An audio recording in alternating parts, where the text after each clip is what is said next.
خیلی خوش اومدید به یه ویدیو دیگه از کانال دکتر کیان. ببخشید من توی مطب هستم، اینجا دولتیه و همونجوری که میبینید زیاد شرط جالبی نداره. امیدوارم حال همتون خوب باشه. امروز میخوایم در رابطه با یه ویدیو دیگه بدم خدمتتون در رابطه با دندون پزشکیه و میخوایم در یه کتابی رو معرفی کنم بهتون از طرف های خانم دکتر الی فیلیپس بگم بهتون که دندان پزشکه و کتابی داره تحت عنوان موس کیر کام کلین و گودبای دنتیست که حتی دندان پزشکای سراسر دنیا هم باید این کتاب ها رو بخونن، چون به موضوع بهداشت دندان از زاویه دیگه نگاه شده، نه دیدگاه مصنوعی که تلاش میکنه حداقل هر 6 ماه به دندان پزشکی مراجعه کنید. یکی از آزاردهنده ترین مشکلات دندان پزشکی و پرهزینه ترینشون در واقع خرابی های دندان پزشکیه که اول یه خال سیاه، بعد تبدیل به یه حفره میشه و در نهایت نیاز به پر کردن یا ایمپلنت داره یا نیاز به کشیدن داره. البته توی این کتاب میگن یه روشی وجود داره که میشه این توی خونه هم این مشکل رو رفع کرد بدون اینکه بخوایم متحمل هزینه‌های زیادی بشیم.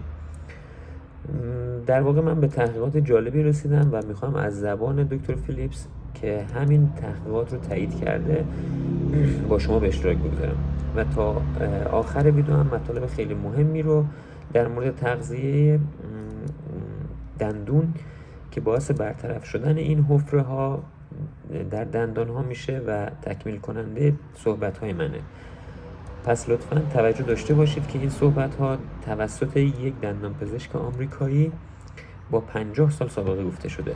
پس از این به بعد وقتی که من صحبت میکنم در واقع صحبت های ایشون از طریق کتابن و در واقع از زبان ایشون دارین میشنوید. بعد از ساعت ها تحقیق و مطالعه و حتی بررسی نظرات دیگران که آیا نتیجه گرفتن یا نه، خیلی از افراد گفتن که از همین توصیه ها نتیجه گرفتن و زمان و هزینه‌ای که قرار بوده برای خرابی دندون بپردازن از بین رفته. قبل از اینکه وارد جزئیات بشیم باید چیکار کنیم؟ باید بدونیم که چرا پوسیدگی دندان به وجود میاد. پوسیدگی ها یک دفعی و یک شبه ایجاد نمیشه، در واقع مثل تاول پا نیست. خیلی ها اصلا نمیدونن چرا پوسیدگی دندون به وجود میاد. وقتی این اتفاق میفته فکر میکنن که دندون پر میشه و ماجرا تمام، اما در واقع اینطور نیست و اگر این روند رو ندونین و تشخیصش ندین مرتبا باید به دندون پزشک مراجعه کنین برای پر کردن دندون ها. پوسیدگی وقتی شروع میشه که دندون قدرت خودش رو از دست میده و مینای دندون و مواد معدنی مینا در واقع دندون مواد معدنی مینا رو از دست بده. مینای دندون شبیه یک اسکلت یا یک ساختار لانه زنبوری که پر از مواد معدنیه. مشکل از وقتی شروع میشه که این مواد از این ساختار خارج میشن. این اتفاق به خاطر اسیدها رخ میده، اسیدهایی که میتونه از غذاها، تنقلات یا اسیدهای تولید شده از باکتری ها باشه. اولین مرحله پوسیدگی چیزی است که ما بهش میگیم درمینالیزاسیون، یعنی از دست دادن مواد معدنی از سطح بیرونی دندان. وقتی این اتفاق میفته فضاهای کوچیک بین دندون باز میشه و پلاک وارد این قسمت ها میشه. اما پلاک چیه؟ در واقع شاید در مورد پلاک ها شنیده باشین و در واقع این یه چیز فیزیکی نیست. پلاک با یک نوع باکتری خاص شروع میشه، باکتری بدی که یکی از معروف ترین اونها استرپتوکوکوس موتان که شاید اسمش رو شنیده باشین که این باکتری قندها رو در دهان پردازش میکنن. این قندها میتونن از هر جایی شروع بشن، از قند طبیعی میوه ها یا کیک ها و شیرینی ها. حتی مقدار هم کمی قند هم میتونه این باکتری رو تغذیه کنه. وقتی این باکتری قند میگیره انرژی بهش میدید و شروع میکنه به تولید رشته های چسبنده‌ای که بهش اجازه میده به دندون بچسبه. وقتی این باکتری به دندون چسبید دوستاش رو هم جمع میکنه و یک توده ایجاد میکنه. این توده یه پلاک ضخیم ایجاد میکنه. وقتی ضخیم تر میشه اسید تولید میکنه و این اسیدها وارد دندون ها میشن و باعث میشن مواد معدنی بیشتری از دندون از دست میده و این چرخه ادامه پیدا میکنه. پس در واقع یک نوع عفونت محسوب میشه. اگر این عفونت ادامه پیدا کنه و کنترل نشه قدرت دندون از بین میره و دندون فرو میریزه و اینجاست که بهش میگیم پوسیدگی اتفاق افتاده. پس پوسیدگی در واقع خودش عفونت نیست، اینکه آخرین مرحله اون عفونته. این تفاوت خیلی مهمه وقتی میخوایم در رابطه با متوقف کردن پوسیدگی دندان صحبت کنیم. بهترین زمان برای متوقف کردن پوسیدگی دندان در واقع همون اوایل کاره، قبل از اینکه دندون آسیب جدی ببینه. حتی اگر الان یک سوراخ توی دندونتون میبینید باز هم به شدت به شنیدن این توصیه ها ادامه بدید، حتی اگر اون توصیه ها پوسیدگی بزرگ باشه و اگر اون چیزی که من میگم مستقیما باعث ناپدید شدن اون پوسیدگی یا اون حفره نشه، توصیه‌ای که میکنیم در واقع این توصیه ها نقل قول دکتر فیلیپسه میتونه مینای اطراف اون رو تقویت کنه و هر نوع پر کردن یا درمان دیگه رو برای پزشک راحت تر کنه. این کار باعث میشه که فرایند تخریب متوقف بشه، پوسیدگی به عمق دندون نرسه و نیاز به عصب کشی نداشته باشه. در واقع این باعث میشه که روند بیماری متوقف بشه و بافت نرم و آسیب دیده دندون سفت‌تر بشه. قبل از ادامه صحبت ها خواهش میکنم از بنده و این ویدیو حمایت کنید، چرا که با حمایت شما این ویدیوها معمولا شیر میشه و به دست بقیه هموطنانمون هم میرسه. در واقع توی یک کمک دست جمعی میتونید شما هم سهیم باشید. لایک کنید، سابسکرایب کنید و کامنت بذارید یا این ویدیو رو عرض کنم برای دیگران بفرستید. و حالا به ما هم کمک میکنه که انگیزه بیشتری برای تولید محتوای بیشتری داشته باشیم. ممنونم ازتون که با ما همراهی میکنید. اگر از تکنیک هایی که دکتر فیلیپس توصیه میکنه استفاده کنیم این بافت سفت‌تر میشه و برای دندان پزشک راحت تر میشه که اون رو به طور کامل و تمیز برداره بدونی که به دندون آسیب زیادی برسونه. پس حتی اگر فکر میکنین که در نهایت نیاز به پر کردن دارین باز هم ارزش رو داره که سعی کنین پوسیدگی رو کنترل کنین. یک باور غلط این که وجود داره وقتی در واقع اینه که وقتی پوسیدگی به عاج دندون رسید دیگه نمیشه کارش کرد. اما ما میخوایم بهتون بگیم که اگر دستورالعمل های دکتر فیلیپس رو دنبال کنید میتونید این پوسیدگی ها رو حتی در عاج هم متوقف کنید. البته اگر هنوز سوراخ بزرگی توی دندونتون ایجاد نشده. و حالا چطور میتونیم عفونت رو متوقف کنیم؟ اول باید مصرف قند رو محدود کنیم تا جلوی تشدید پلاک رو بگیریم و از مشکلات آینده جلوگیری کنیم. بعد باید عفونت شروع شده رو متوقف کنیم. برای این کار باید کمک کنیم که مینای دندون سطح بیرونی خودش رو ترمیم کنه. برای این کار باید آسیب‌های اسیدی رو متوقف کنیم و مقدار مواد معدنی موجود برای ترمیم مینای دندون رو افزایش بدیم. مینای دندون یک عضو زنده نیست، ساختار کریستالی داره. کریستال‌ها همونی که در آزمایشگاه مدرسه شاید دیده باشین میتونن به ساختار خودشون اضافه کنن، البته به شرطی که محیط اطرافشون pH مناسب رو داشته باشه و مملو از مواد معدنی باشه. اینجایی که بزاق دهان نقش مهمی رو میتونه ایجاد کنه، چرا که بزاق دهان مملو از مواد معدنی که از اونها برای ترمیم خودشون نیاز دارن. پس تنها کاری که باید انجام بدیم اینه که به دهان خودمون زمان کافی بدیم تا با بزاق در تماس باشه. مشکلی که وجود داره اینه که بعضی ها جریان بزاقشون رو در واقع pH مناسبی نداره یا در واقع دهانشون خشکه و ممکنه غدد بزاقیشون برداشته شده باشه، به درستی شکل نگرفته باشه و بیماری های خاصی داشته باشن که باعث میشه بزاق کم کرده باشن یا داروهایی مصرف میکنن که باعث خشکی دهان میشه. اینجاست که ماده‌ای به کار ما میاد به نام زایلیتون. زایلیتول میتونه جریان بزاقی و با مواد معدنی غنی رو تامین کنه که به دهان وارد بشه و pH مناسب برای ترمیم مینای دندون رو داشته باشه. میتونیم فرایند میلاریزاسیون رو استفاده کنیم و برای این کار باید از خمیر دندان بدون فلوراید یا با غلظت خیلی کم فلوراید استفاده کنیم. و خیلی تاکید دارم که نوع فلورایدی که استفاده می‌کنیم فقط 3 فلوراید باشه و دهانشویی هایی که استفاده می‌کنیم غلظت خیلی کمی داشته باشه، مثلا 0.005%.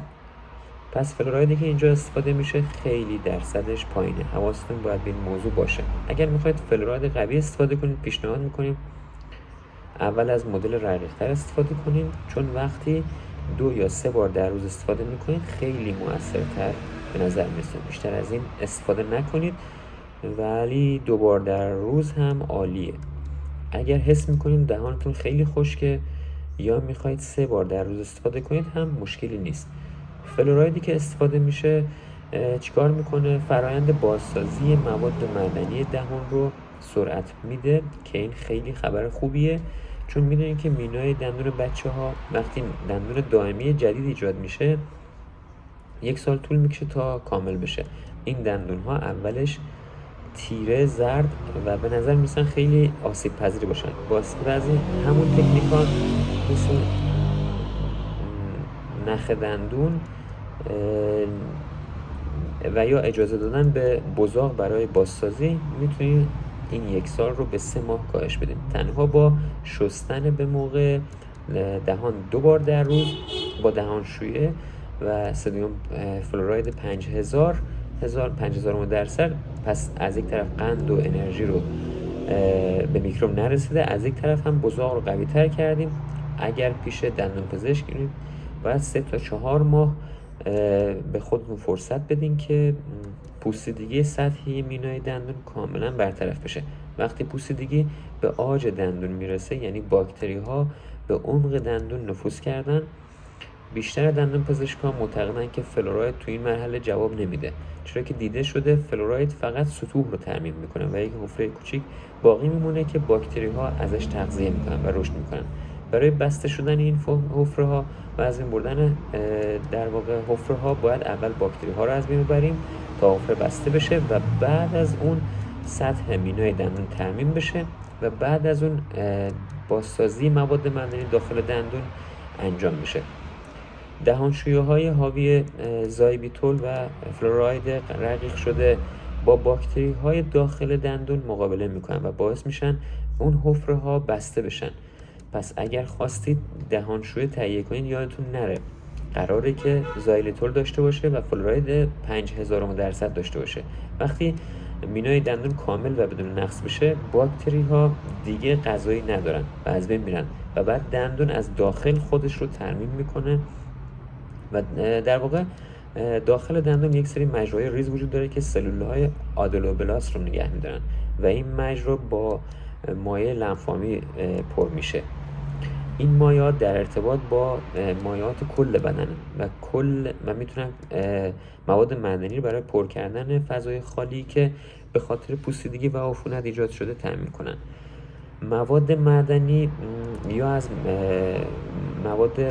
مایعای لنفاوی میاد که با تغذیه، گردش خون و حتی مصرف مکمل میشه به اونا کمک کرد و تا بخش داخل دندونتون ترمیم بشه، یا اینکه خود سلول آدنوپلاست میتونه عاج جدیدی بسازه و در واقع انتهای مجرا رو مسدود کنه تا جلوی باکتری پوسیدگی زا رو بگیره، در واقع به مرکز دندون بگیره. این یک سیستم طبیعی دندونی که کمک میکنه پوسیدگی دندون برطرف بشه. مشکل اینجاست که به خاطر حملات سریع و شدید رژیم غذایی بدی که ما داریم مثل فست فودها، چیپس، نوشابه و برنج، این سیستم وقت کافی برای عمل کردن نداره. اگر بهش زمان بدیم و غذاهایی که باعث تغذیه باکتری ها میشه رو قطع کنیم، آدنوبلاست فرصت پیدا میکنه که ترمیم و بازسازی داخل دندون رو انجام بده. اینجاست که حفره‌ای که خالی شده مجددا پر میشه. این فرآیند میتونه تا 1 تا 2 سال هم طول بکشه، اما شما رشدش رو میبینید و بهبودش رو خواهید دید. حالا باید چیکار کرد؟ وقتی به دندانپزشک مراجعه میکنید ببینید چه نظری داره. اگر فکر میکنه وضعیت سلامت دندان شما بهبود چشمگیری داشته، شاید میتونه درخواست کنید که قبل از پر کردن حفره‌ای که در عکس رادیولوژی دیده میشه بیشتر صبر کنید. اما اگر دندانپزشک از بهبودی مختصرش تعجب کرد، بپرسید که چقدر دیگه میشه صبر کرد. هر چقدر بیشتر زمان بدید، اونها در واقع ترمیم رو در عکس رادیولوژی و مینای دندون رو طی 3 یا 4 ماه و حتی ترمیم معدنی اون ناحیه‌ای که 1 سال بعد مشخص میشه رو میتونن ببینن. تو این مدت هم میشه 6 تا ماده غذایی رو باید بیشتر مصرف کنید. 1. پنیر چدار که باعث تقویت مینای دندون میشه و خطر پوسیدگی رو کم میکنه. 2. شیر کامل از گاوهای علفخوار. اگر پیدا کردید حتما استفاده کنید. شیر رو در دهانتون بچرخونید تا کلسیم بیشتری به دندونها برسه و حفره‌ها با شیر پر بشه. 3. آووکادو به دلیل بافت چرب و سالمش باعث خنثی شدن اسیدها میشه. 4.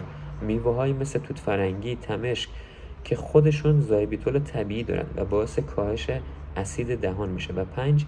پروبیوتیک هایی مثل کلم ترش، بعضی ماست های کمقند که باعث سلامت دستگاه گوارش و بزاق میشه. و آخرین مورد هم آجیل ها و دانه هایی مثل گردو و بادام که مواد معدنی مورد نیاز دندان ها رو فراهم میکنن. در واقع دکتر فیلیپس میگه همیشه 3 ماه فرصت میده که آیا خود دندون ترمیم میشه یا نه، مگر اینکه اصراری در کار باشه.